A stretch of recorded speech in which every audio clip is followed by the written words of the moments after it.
എന്നാടാ കരയുന്നേ? ഒന്നുമില്ല ചായ, വെറുതെ ഓർത്തുപോയതാ. എന്റെ ഉമ്മയുടെ മുഷിഞ്ഞ കാച്ചിയുടെ തുമ്പും പിടിച്ച് ആദ്യമായിട്ട് ഇവിടെ അന്നദാനപ്പുരയില് ഇലയുടെ മുമ്പിൽ വന്നിരുന്ന ദിവസം അപ്പച്ചന്റെ വിരലെ തൂങ്ങി പിടിച്ച് അന്ന് ഇച്ചായനും വന്ന് വിളമ്പിത്തരാൻ. കൂട്ടത്തിൽ ഇവനും അപ്പനും അമ്മയൊന്നും ഇല്ലാത്തവനാണെങ്കിലും ഇച്ചായന്റെ വാലെ പിടിച്ച് നടക്കുമ്പോ ഒരു കൂടപ്പറപ്പിന്റെ ഗമയായിരുന്നു ഇവന്. അല്ലടാ, നീ എന്നാത്തിനാ ഇപ്പൊ ഇതൊക്കെ? വെറുതെ ഓർക്കുവായി ചായ.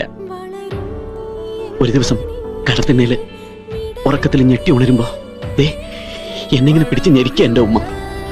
അപസ്മാരം കൂടിയിട്ട് പേടിച്ച് കണ്ണുകൂട്ടി ഞാൻ മിണ്ടാതെ കിടന്നു.